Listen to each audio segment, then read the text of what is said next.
Welcome to Crash Concepts, where the economy, energy, and the environment are explored. Up next, fresh ideas and insights into the factors that are driving the world and shaping your future.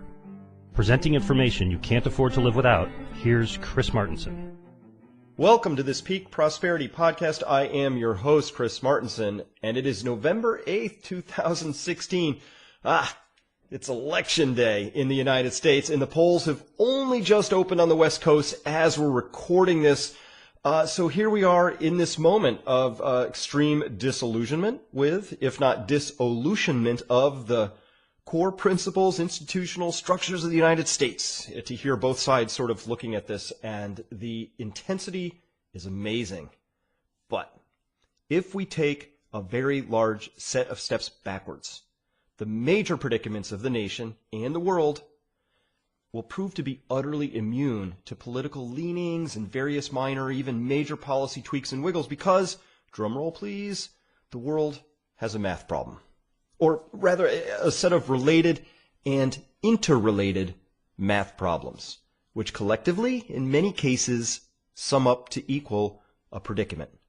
And remember, problems have solutions, predicaments only have outcomes. So this election is of vital importance, or not important at all, depending on your time frame and the amount of meaning you assign to the larger context. Okay, my point here today is not to cover and recover endlessly, it seems, the world's major predicaments, but to get to the question of what we should do in response. And if we dare to, we might even go a bit further into the more nebulous territory of determining what we should be in response. What we do, what we would be. Now, both are valid, so let's start with what to do and see where that goes. Now, here at Peak Prosperity, we often begin with financial steps because those are discrete and doable and also often a blocking function to next steps. If you've got financial anxiety and paralysis, that usually precedes and prevents the next steps. So let's start there and go a bit deeper into a subject we've covered before, local investing. To help us both go deeper and gain clarity on that subject, today we have with us Marco Vangelisti. Marco came to the U.S. as a Fulbright scholar in mathematics and economics at the University of California at Berkeley. He worked in finance for 25 years and for the last 6 in the investment management industry. Before, as he says, a profound cognitive dissonance settled in and he took a hike. He's the founding member of Slow Money and in the leadership team of the Slow Money Northern California Network. He's also a founding member of the National Coalition for Community Capital. Welcome, Marco. Thank you, Chris. Thank you for having me. So, Marco, I briefly mentioned, I couldn't help it. Wonderful story. You've got your origin story. I mentioned your cognitive dissonance as you walked away from a very lucrative position in the financial management business. I'd like you to start there. Explain what you meant by that cognitive dissonance and how it is that you came to walk away. Yes. So I've been all my life a very dedicated environmentalist and proponent and passionate advocate for social justice. And I worked in finance for a number of years. So at a certain point, I had to deal with cognitive dissonance. And I'm sure this is not coming as a surprise to a lot of your listeners. Mm-hmm. Specifically, I was working for a very well-regarded, very ethically and professionally managed private investment management firm. I was part of a team managing $20 billion in emerging markets equities. And most of our clients, and I was very happy about that, were environmental foundations, endowments, pension funds, in other words, institutional investors, and some of them were devoted and, in fact, were started for the purpose of addressing some of the social and environmental problems we are facing as a society. Now, we were doing great. We were, in fact, the best performing fund in that category with a 10-year track record, the best performing emerging markets equity fund with a 10-year track record, and our clients loved us. And I remember that particular year, we had like a spectacular return, something like 40% in 1 year, wow, which is for a long-only unleveraged fund of that size was quite spectacular. And the method we were using was very quantitative. So computers that we programmed were selecting stocks. But at a certain point, I asked myself, how did we generate such fantastic return? And when I looked closely at the largest holdings and the best performing holdings we had, those were palm oil companies in Malaysia that had just destroyed tens of thousands of acres of rainforest and had basically planted a monocrop of palm oil plants and also obtained a lot of carbon credits for planting trees. Oh my God. And at that point, I realized, wow, I am an environmentalist. I donated money to a very well-known environmental foundation. I'm now finding myself managing their money, and I'm putting it into something that destroys the very things that the foundation was trying to protect. In fact, the orangutan habitat was largely destroyed by palm oil plantations.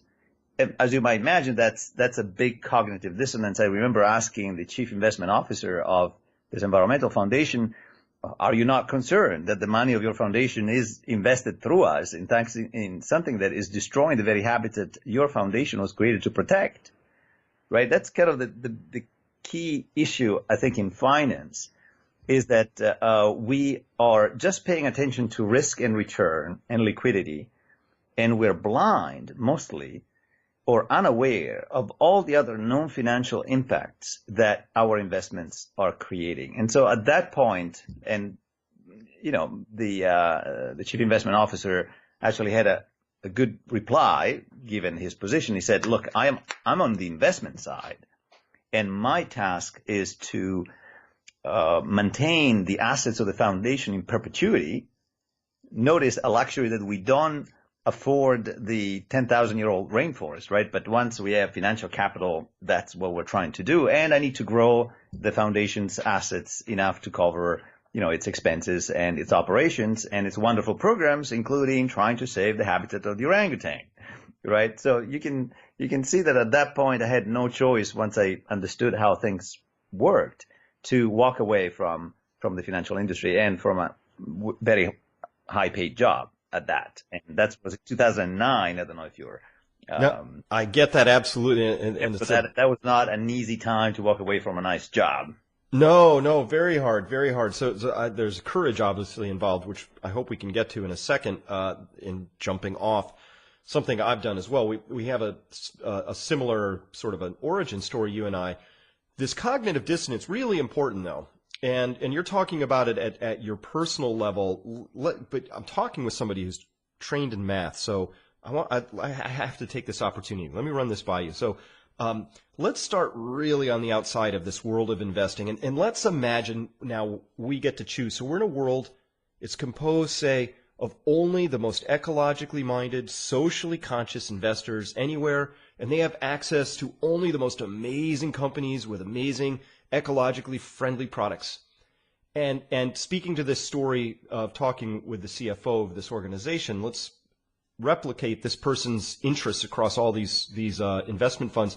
So if these investors, if they're all expecting in total, just let's make a number up, across the globe, they're saying a 7% return. If we could just make year in, year out a nice 7% return, we can fund our operations and do these wonderful socially and ecologically conscious things. That's all. In aggregate, we want 7%.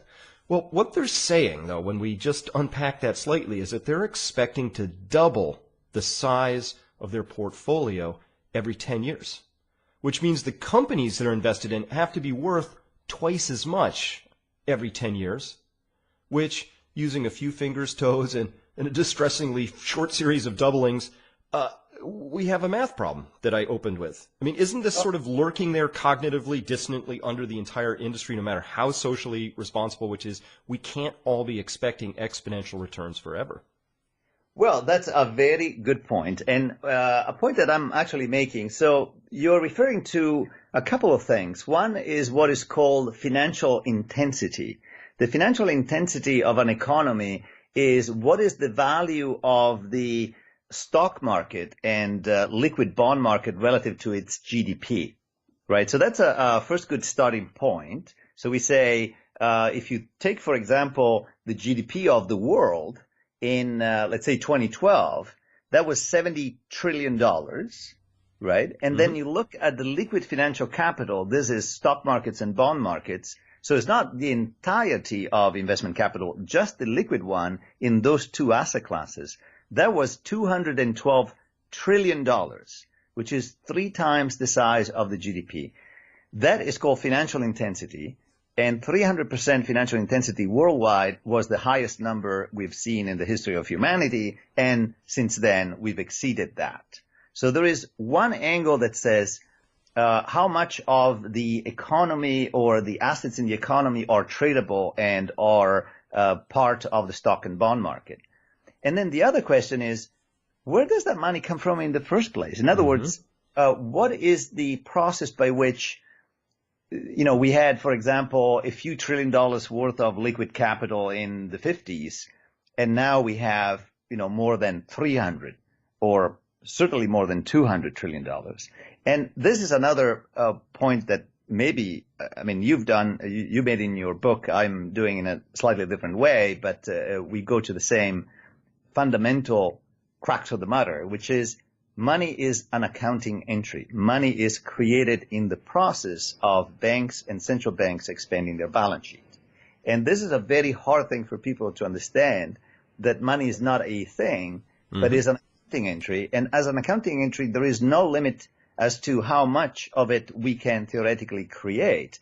Banks create money when they make loans. They just book as an asset the promise of the borrowers to repay, and they create brand new money in the form of their own IOU, which is the checking account that they create for the borrower, and that's how new money enters into the system. And so we have the conflation between, and at a certain point we'll have to reckon this impossibility. We have a biogeophysical planet that is limited on one hand. On the other hand, we have a construct, which is an accounting construct that has no physical limitation, which is the amount of money in circulation, which can be expanded and extended through the process of lending. So now we are in a situation where there is an unprecedented amount of debt, and both private and public, and we have an unprecedented level of liquid assets and what is called excess savings. They're trying to chase returns around the world. And one has to recognize that the money in the stock market and the bond markets and so on is not as real as we think. And maybe I'll give you one example to make things concrete, so to understand both the process of money creation and the process with investment capital out there in the world chasing limited investment opportunities. I worked for a brief period of time as a consultant for a impact fund that was buying conventional farmland and converting it into organic farmland. It was an interesting fund. I was engaged for a couple of months with them, and they were approached by this financial company in Tokyo, in Japan, called Oryx. They were mostly in real estate, but they were planning to deploy $5 billion into a particular asset class in the United States, which is farmland. And they were trying to invest a fairly large amount into the fund. And I got to talk to them and found out something very interesting. Oryx has a stock that is trading on the stock exchange in Tokyo, and it's worth about $20 billion. They went to one of the Japanese banks, I don't know whether it was Nomura or one of those, and they basically said, could you leverage us 5-1? Could you lend us $80 billion? And, they were more than delighted to do so. So that process created $80 billion of brand new money. The bank basically booked the promise to repay by Oryx at the tune of $80 billion as an asset of the bank. And they created brand new money on the other side, was money that now was leveraging the 20 billion they had into 100 billion, now looking for return around the world. And if you think about that, that is the same thing that is happening right now with the repurchase of stock by corporations. They are using the very low interest rates to borrow money very cheaply and buy back their stocks. Right? So in other words, some of the money that is acquiring and setting the price for stocks is money that has been created in the process of lending by banks and could actually go into reverse in case finally markets hit some turbulence and start recognizing the underlying value. So this is kind of a big picture thing, but I think it's important for people to grok that money is really a construct, is an accounting construct, and so is investment capital. And maybe to tie the last, if I have another minute or so, tie it to another study that links money and economic activity to the geophysical limit of the planet. You probably know of an entity called the Economics of Ecosystems and Biodiversity, is a group under the UN that applied environmental economics techniques to quantify the value that we receive from nature for free. In other words, the natural asset, the natural capital that we're using, like water, land, and so on, the market doesn't see the value of that, and so we tend to kind of exploit it because we don't have to pay for it. Mm-hmm. And so they went through a 15-year study to quantify in dollar terms what was the value of 6 externalities like land and air pollution, water, greenhouse gas emission, and so on. And they put a price on it. And what they found is that globally, around the world, and this is data from 2009, we were using $7.3 trillion worth of unpriced natural capital in our economic activity, which at the time was $60 trillion. So the overall economic activity in the world in 2009 was $60 trillion, but $7.3 trillion came as a subsidy through our destruction of the natural capital. And that was basically subsidizing both economic growth, which has been, in the 3 to 4%, and the financial return we collectively get from our accounting construct called money. So those data points, I think, point to the fact that we have to, at a certain point, reconcile the fact that money is not as real as we believe, and that geophysical limits will, at a certain point, assert themselves, even in financial markets. Well, Marco, I completely agree. And this is the point, that money being an accounting entry, that's true. And debt-based money systems are really powerful motivators of behaviors. So more than just an accounting entry, the money itself is driving behaviors. And so you're noting you're noting some what I consider to be human traits. One is our tendency to overlook stuff if we don't have to pay for it. So the services that nature provides, that 7.3 trillion, we have to sort of wrestle that into view to become aware of it and say, oh yeah, I guess that is there.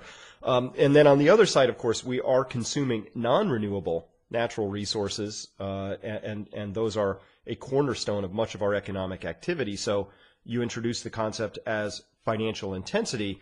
That's the point I wanted to bring up here, is that it's not possible for everybody to grow their claims on the world exponentially forever because, A, the world is finite, but B, what you're doing when you're claiming these things from the earth in the first place, if they're non-renewable, is you're drawing down a depleting balance. There's a principal balance and it's being depleted, like Saudi Arabia, classic case, right? How do we even measure the GDP of that country? Well, look at the flow of money.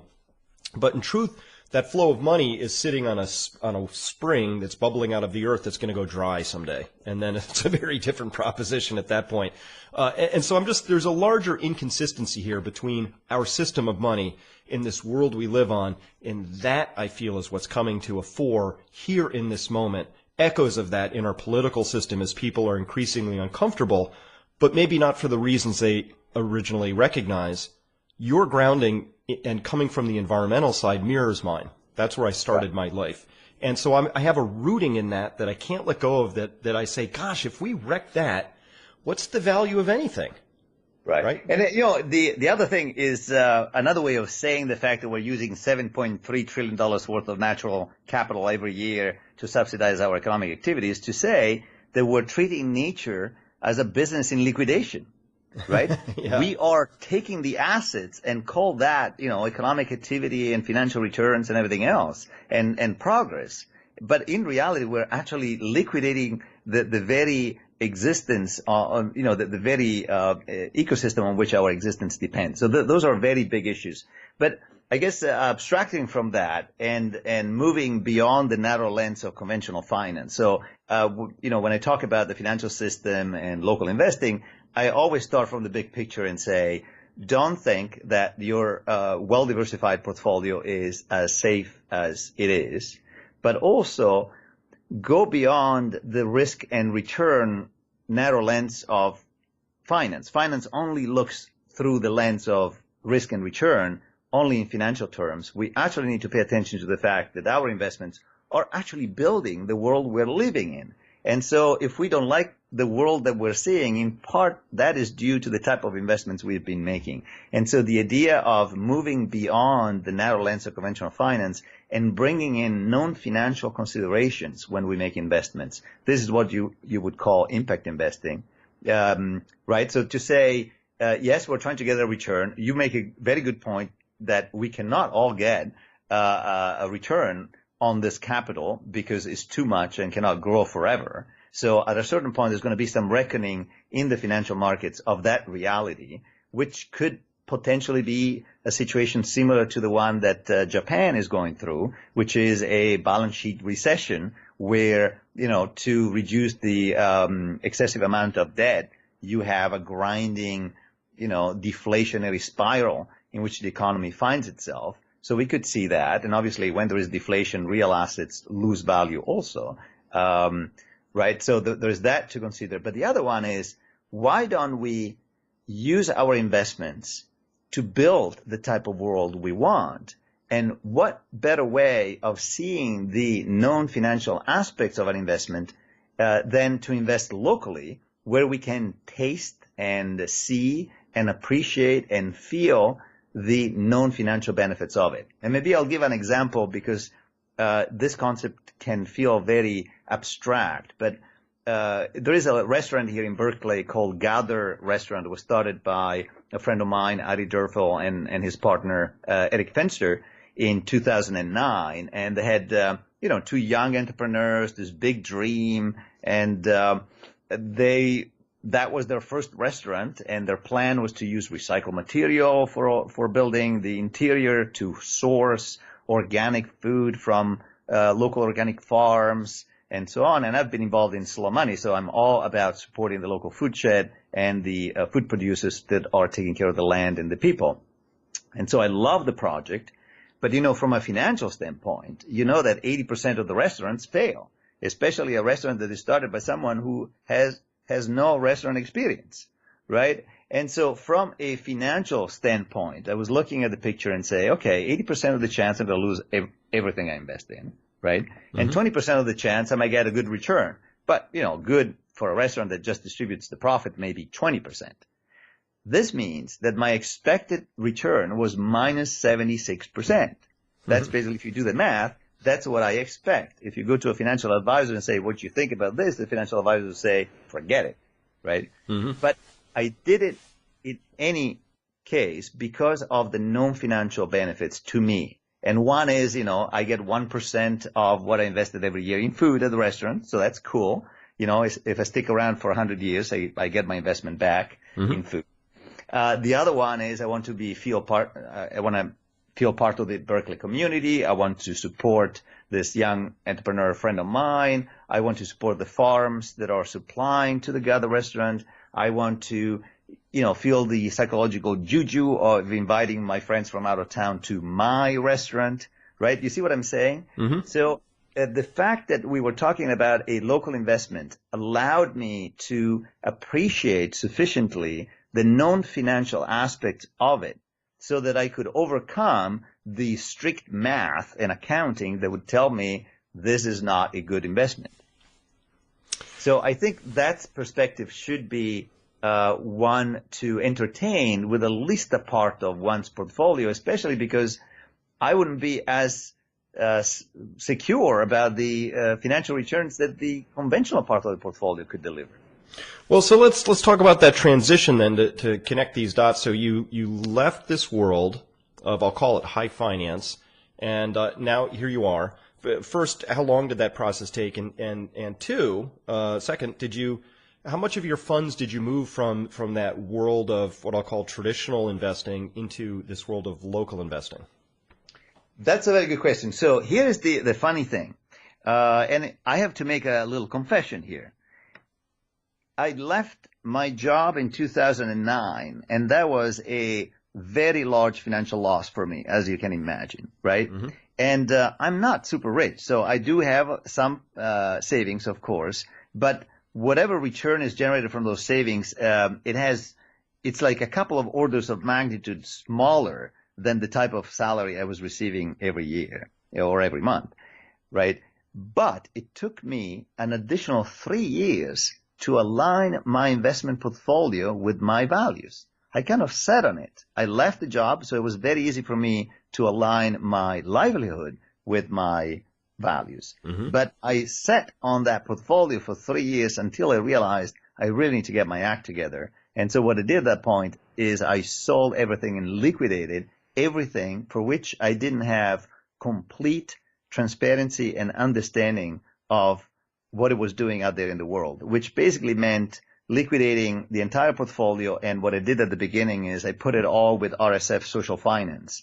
It's a wonderful social finance company in San Francisco, and they have a fund called the Social Investment Fund, which is kind of almost like a money market fund. I mean, it has a 3-month liquidity, pays a little bit of interest. But the good thing is that it invests in a number of really cool companies and social enterprises and nonprofits in 3 sectors, food and farming, the arts, and education. And so I started there, and then I basically had to stop and say, okay, what should be my guiding principle? What is my personal investment compass? And I realized that really started from 2 psychological motivators for me. One is biophilia, which is the love for everything that is alive, and the other one is empathy. And so the way I deploy the capital from that point is to say, is an investment in agreement with those 2 principles?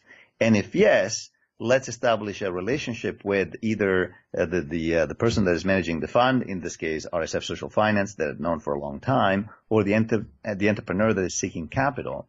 And only after I have a relationship and an alignment in terms of values with this person may I consider investing. And so a lot of my investments are in local. So I think I have about probably 30% of my portfolio is in Northern California. A lot of it is still with RSF Social Finance, and they invest in the United States. So it's more broad-based, but I have full transparency as to what I'm investing in. So I know exactly who is the end beneficiary or the end user, if you want, of my assets. And I have some things like peer-to-peer lending, and I have some of the new opportunities that have opened up because of the Title III of the Jobs Act, which has made offering to the general public more available. But basically, 100% of my portfolio is aligned with my values, which means I only have one stock that I kept, which is Interface. I don't know if you remember Ray Anderson. He died a couple of years ago. He was a pioneer in sustainability, and he had a very innovative carpet company that was a closed loop cycle, both in terms of material and energy. And they were selling tiles. They were actually selling for covering services as opposed to carpets, and would replace tiles that would worn out and blah blah blah. Anyhow, it's a great leader in sustainability, and that's the only stock I own. Everything else is really outside Wall Street and outside the stock markets and the bond markets. I do own some municipal bonds for projects that I know exactly what they're funding. So if there are some schools, for example, or some upgrades of some infrastructure at the county or municipal level, those are the type that I might have. All right. So Marco, I want to dive into what some of those might be, but I can hear the question lurking out there for people listening right now is, well, okay, so you walked away from Wall Street investments over to this other universe. What kind of returns are available in this other universe? That is, here's the subtext to that question. Am I going to have to take a hit on my expectations over here? Well, there are a couple of things. One is, what are your expectations? Because if you believe that there are things called market rate of return, you might be sorely disappointed. So the Well, first question people is, used to believe in those things. I don't know that anybody does anywhere anymore, but keep going. right? So the first question is, well, what are your expectations? You know, if you go to a financial advisor, you go to an asset wealth manager, they have some standard canned, pretty similar capital market expectation that say, oh, the U.S. stocks will probably deliver 6% in the long haul. Some people might have 8, some people might have 6, and then bonds, well, depending on their maturity, might deliver.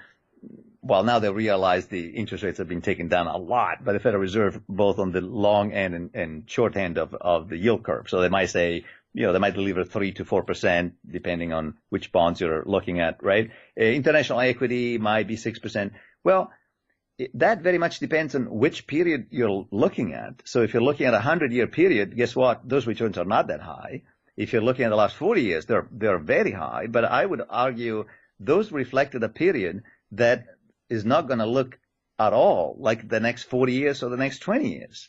Mm-hmm. And so that's the first question, is when people are asking the question of, well, what are the return available in local investing? They have a preconceived notion of what they think they're going to get from the stock market, the bond market, and other asset classes. And I would question those. In fact, I do that.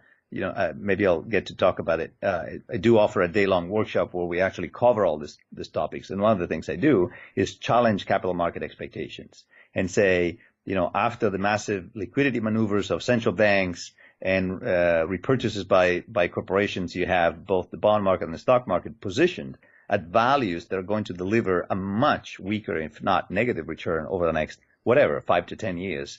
Relative to what they've done in the past. So that's the first challenge that I would offer. What are your expectations really for the traditional investments?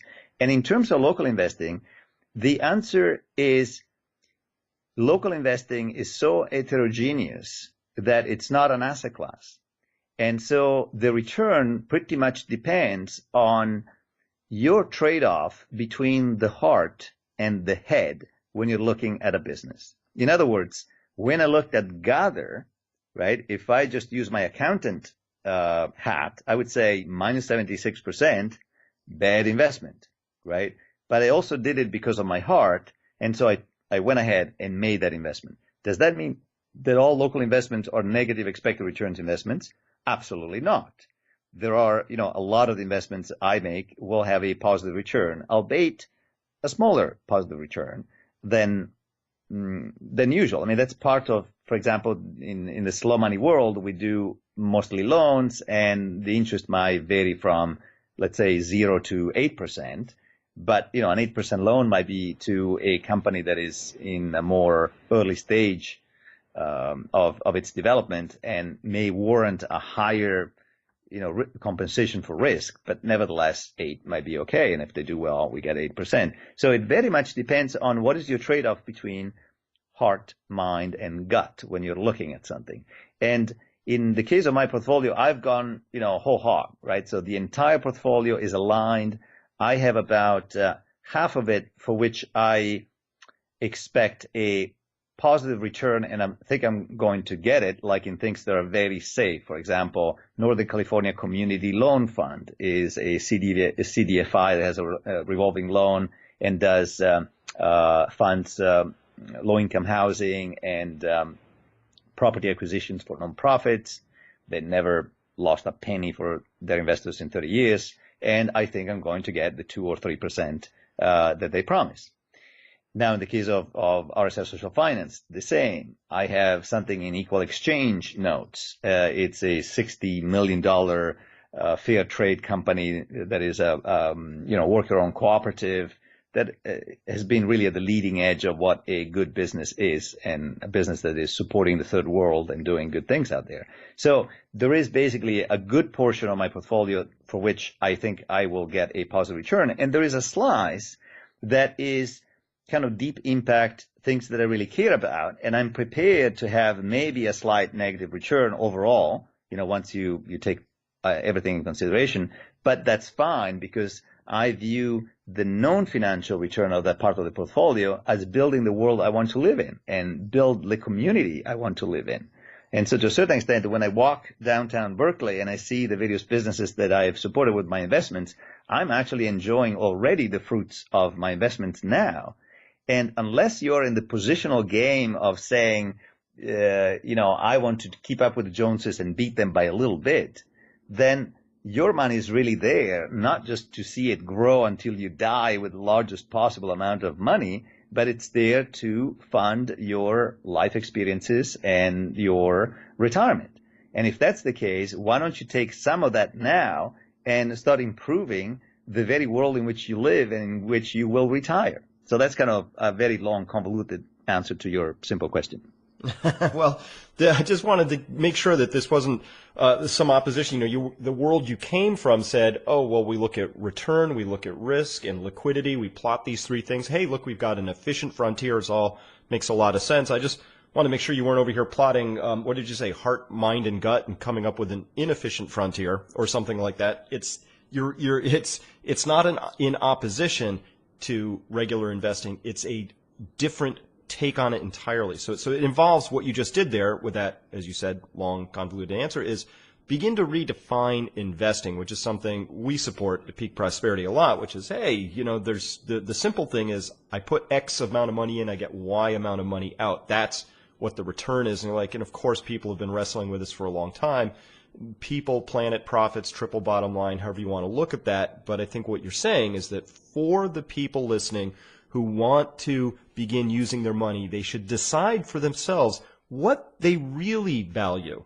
And if all they value is money, it's very one-dimensional, and that is neither truly fulfilling, because let's face it, you get to the end of life and you're on your deathbed, the pile of money you have is probably not going to be much of a consolation to you in that moment anyhow, right? And none are so poor as those who only have money. So what are those other things we want to bring into our life? And so local investing gives us a chance to begin to wrestle with that, and that's our own wrestling, right? What do I really value? So I've heard what you really value coming through, and I think a lot of us would share many things, and we might have some different things, and all of that's good. But this is the other part of local investing that we've heard and we get from people is, God, it's not easy, right? Not as easy as obviously opening up my Ameritrade account, clicking a button, and saying I am now the proud owner of a few shares of IBM. Local investing takes more work, is sort of the perception people have. So is that fair? Well, let me just get back to your first comment, which is the efficient frontier versus the inefficient frontier. I would say if all you care is risk and return, then the efficient frontier is the way to go, and you might have to deal with the consequences of that decision in the form of non-financial risks like economic instability and social instability and turmoil and maybe major disruption in societies down the line, right? So it very much depends on how expanded is your utility function. All I'm saying is that my portfolio is perfectly efficient. I'm just adding 2 or 3 more dimensions to it. I'm just adding some more variables, including living in a nice environment with a vibrant local economy and good food and good air.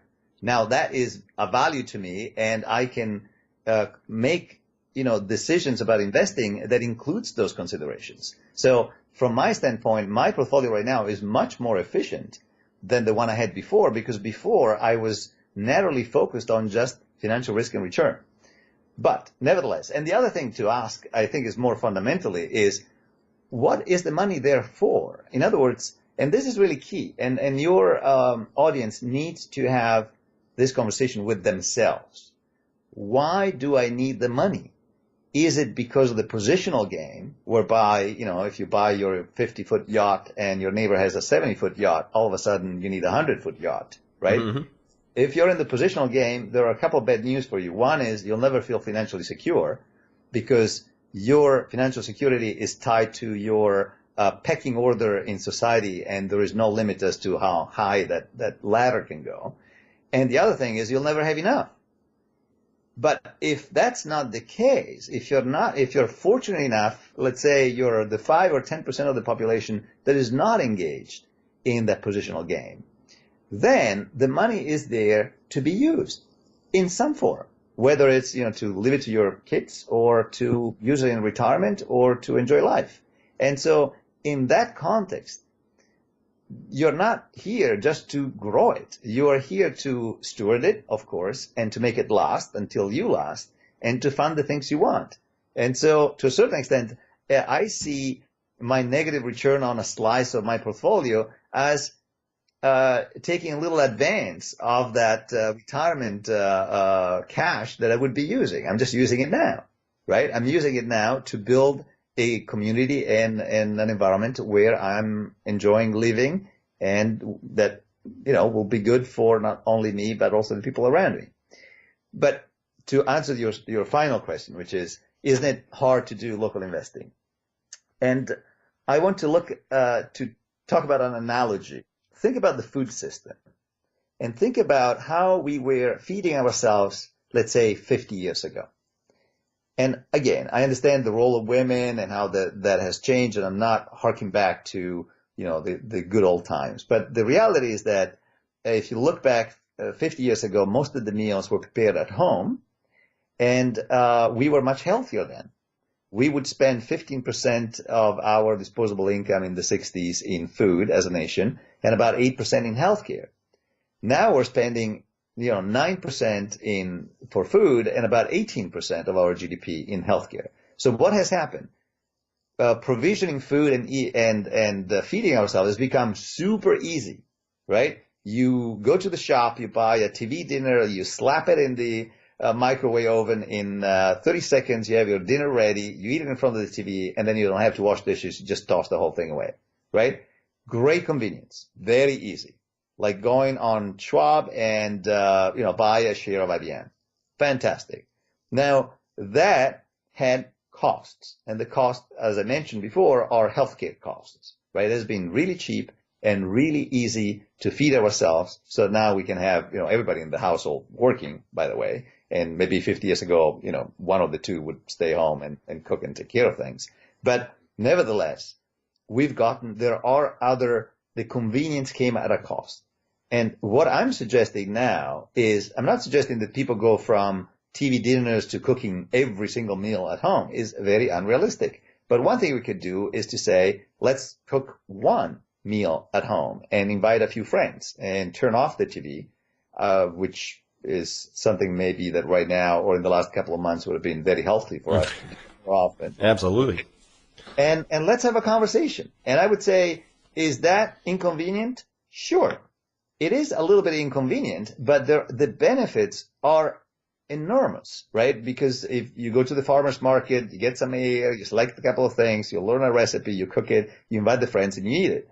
Not only you had a better social life, but also you're working on your health. And yes, it is a little bit inconvenient. So the same thing is for local investing. I would say don't overwhelm yourself, but you can do local investing starting very small. And the smallest you can start is you can go to KivaZip, find a local either food entrepreneur or entrepreneur that is raising some money in your community, and lend them $25 at zero interest rate. Okay, how hard was that, right? And that's a starting. You could have a portfolio of 4 local investments with $100, and then you can follow. You can stop by and see how they're doing. You can try their food. You will recognize them at the farmer's market. This is just a starting point. Now, if you want to graduate to the next level, and that's some of the things we're going to be talking at the workshop I'm offering in Santa Rosa on the 3rd of December, is we're looking at another 20 investment opportunities open to everybody, and a number of them are based in the Bay Area. Those might be available for a minimum investment of, let's say, either $1,000 or $100. Some are actually as low as $100. You can actually look at one of them and see if it's something that tugs at your heart, if you actually care about that particular business and want to support it. And then you can look at, the prospectus if you've never done that. The funny thing is that when you bought that share of IBM, you were supposed to read a 250-page prospectus. If you look at the fine lines when you said, yes, buy this share, one of the disclaimers is, I have read the prospectus of IBM. And nobody does. Nobody does that. right? But we are supposed to do that. And so in the case of local investing, maybe you'll get to look at some financial numbers from a business. Maybe you get to look at a prospectus. Maybe you get to look at an offering document. Or in very small amounts, you might just do a character loan. You know the person, they've been around in the community. They need $1,000 to buy a new, bread making machine. You just loan them the money. So it's a whole spectrum, both in terms of the amount that you're using and the level of quote unquote due diligence you're interested in doing and the effort involved. And you modulate that. Now, Marco, this sounds really useful. Tell us, first of all, more specifics on the seminar coming up in December. I think you said Santa Rosa. Just some details so people can follow that. And let's point them to a place they could follow that if they were of a mind to go to that. And then second, what are the sorts of things when you say, we'll be looking at 20 local investments? What's the structure like? Like, how do you look at them? What are the elements in there to give us a sense of what that process is? Well, so first of all, as part, so the class is called Align Your Investments with Your Values. It's really about local investing. It's December 3rd at 9 a.m. It's a day long in Santa Rosa, and the address is 850 3rd Street. But the best way to find out about it is probably to go on Eventbrite and look for Align Your Investments with Your Values, and you'll find it there. That's probably the easiest way. The other one is go to ek4t.com, which is my website. Stands for Essential Knowledge for Transition. The 4 is just a number. And then look at events, and there's a link there as well. But so the arc of the day is a little bit of what we've done here, kind of a challenge, look at the big picture, challenge the capital market expectations. In other words, don't think you are going to get what you think you're going to get from the traditional investments, and then develop your own investment, personal investment compass. In other words, what are the things that you really care about? What are the things you don't want to participate with your investments? And then we look a little bit about portfolio management and trying to assess what percentage of the portfolio is prudent to allocate to something that may be risky, right? Like investing in Gather Restaurant. So you want to do that with, open eyes. And finally, we look at a number of opportunities. There are 4 funds. There are about 5 or 6 equity deals and about the same number of debt deals, and maybe a royalty structure. I can't remember. But anyhow, there are a number of things. So we can talk about how do you approach assessing both the financial and non-financial aspects of this. How close are these businesses to what you really care about, and then how would you go about evaluating them and assessing, the level of riskiness and what to expect in terms of return. So that's just the practice where people would actually go and, if there's a prospectus, read the prospectus, get some information out of it, understand how to do that, and have a discussion on the reason why people picked something and what they learned from the process, and how much would they invest in it if they wanted to. Well, fantastic. Have you, by chance, does any of this exist in written form where our people could tap into that if they can't make it to the seminar? What I'm planning to do next year is offer this in webinar formats, so that we would break the content in individual webinars. I just need to set it up because my website is a little bit old and I need to kind of upgrade that and figure out how to do it. But they can come to my website. There are a lot of resources in terms of local investing at ek4t.com, which is Essential Knowledge for Transition. And if they go into the resource page, they have there are a lot of resources there, including my own story, the one that I mentioned a little bit, and there are other resources like funds and other articles that I wrote on the topic. Well, fantastic, and that will be a hot product when it comes out. We have a lot of people, I'm sure, who would be very interested in a webinar format who otherwise can't make it to Santa Rosa on December 3rd, but would be very interested to find out how to go down this path. Of course, people who've become disillusioned with Wall Street and all that it offers and how it offers it and all of that. So it is time to align our hearts and our minds and our guts and our money. And so I want to thank you for your work in doing this, and with Slow Money, who we've been a big advocate of, and had Woody on here on the show before. And Want to thank you again for today, your time today, and wish you all the luck in the world with your investments.